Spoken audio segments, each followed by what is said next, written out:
I remember when I preached the Religious Broadcasters Convention 1991, and I said, if Americans don't wake up and teach their kids how to think, we will have a dictator in this country within 10 years. Well, that fell like a lead balloon. All these evangelicals sitting out there like, oh my gosh, is he back on that again? Come on, let's get to Denny's. I want to eat some breakfast. So many years I've been waiting, and all of a sudden, just kind of like from out of nowhere, you've got a patriotic movement in this country, and it's happening, and it's spontaneous. And what's hilarious is as the Democrats try to own it, the Tea Party movement, and I'm not just talking about the Tea Party movement, but that puts a face on what I mean by this grassroots movement. They don't want the Democrats to own them. So now the Republicans come in and they put 2 or 3 of their speakers out there on the platform and they try to take ownership of it. And but the movement is still rebelling against that because it's not a one-party movement. It's much bigger than that. We have a problem in our government. And if we are going to stop the path that we're on, we better do it now. We may be the last generation and the last hope. Well, for whatever reason, the hippies believed that they could make a difference. If for 1 minute they would have thought about it, they'd have probably gave up. But they were too dumb, if you will, to know that they couldn't make a difference, and they were too energized to believe that they couldn't make a difference. And I'm using dumb tongue-in-cheek. That was what the establishment thought of them. And saying such caustic things. You can be the first one on your block to have your son brought home in a box. They were just in your face with their attitude about what the government had done, getting us embroiled in a war that we never should have been in the first place, or at a minimum, we should have at least gave the armament support and backup to get the war won, not put them there and then start cutting off their funding and making a big political issue. This is what politicians always do, and it always burns me that we put soldiers in harm's way and then we start, doing the political two-step, testing the air. And of course, we've had generals on the battlefield that have come in conflict with our own presidents over issues like this and drew a line in the sand. Well, in any case, I've been waiting. I've been waiting and waiting year after year after year, and there is something now that is happening, and I love it. I don't even really know where it's going, but I love the attitude behind it. And what I would tell every young person out there that's listening to this, not to listen to their government right now. When they start trying to stereotype you as being unpatriotic because you're willing to stand up and challenge the status quo from the establishment or from the government, that is baloney. Patriotism is exactly what they're doing.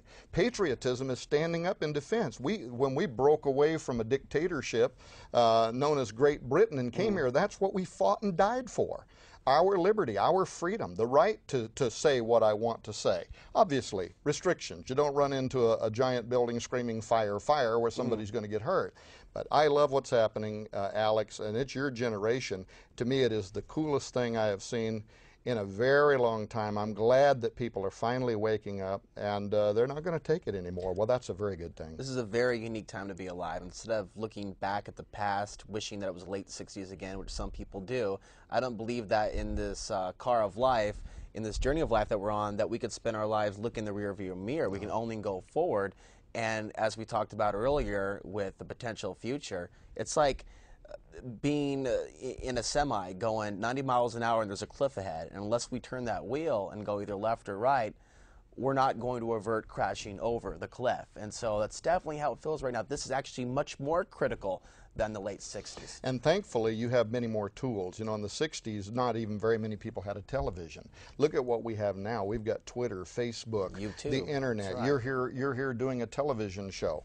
So your generation has a phenomenal opportunity now. It feels like a blessing, to be honest with you. It is a blessing. What I have and the ability to even do this show here with not a lot of money, it feels like a blessing. It is a blessing, and I'm glad you're doing it, and I'm glad that actually you've been out there for years ahead of a lot of people your age. You've been a groundbreaker. You've been a way paver, and thankfully you have. And now a lot of others are following you, and I'm glad they are. Thank you. Well, Tom, thank you very much for coming on. Hey, Alex. What can we expect from you in the future? Future speaking engagements, websites that you'd like to promote, things you've got coming up? Well, people can continue to go to Raiders News Network every day, and if they keep coming back, they'll realize we're not really as radical as we first appear to be, and frankly, they may learn something about the future of technology, transhumanism, where we're going. We're working on another book right now. We're working on a new national conference. Actually, just chaired a meeting in which we got the movers and shakers to agree with us. It's going to be happening out of Branson, Missouri. Be a lot more information forthcoming about that in 2011.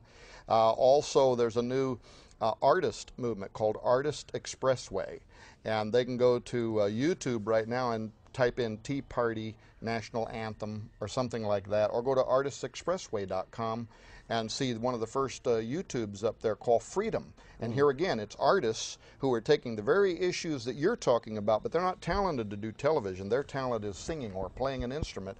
And even the artist community is starting to wake up and saying, this is the talent we have, and we can use this to make a very social, positive piece of commentary right now. And the whole song Freedom is, you're not going to shut me up, you're not going to back me down, and you're not going to take away the future of my child. Well, it's not just about this new renaissance. I think we're going into doing it one way. Humanity's too unique for that. There's a number of different ways we can express our creativity and imagination, and I think that's exactly what we're doing. So I'd like to thank you again for coming on. Have a good, safe trip back. For those that want to learn more about Tom Horn, Google him, and YouTube and Google, and on the internet, you'll find a lot of information as well. Also check out his new book, Apollyon 2012. Also very interesting stuff. Until next week, I'm Alex Ansary, reminding you that the path to the ultimate truth still starts at one place, and that's within. Stay safe. Good night.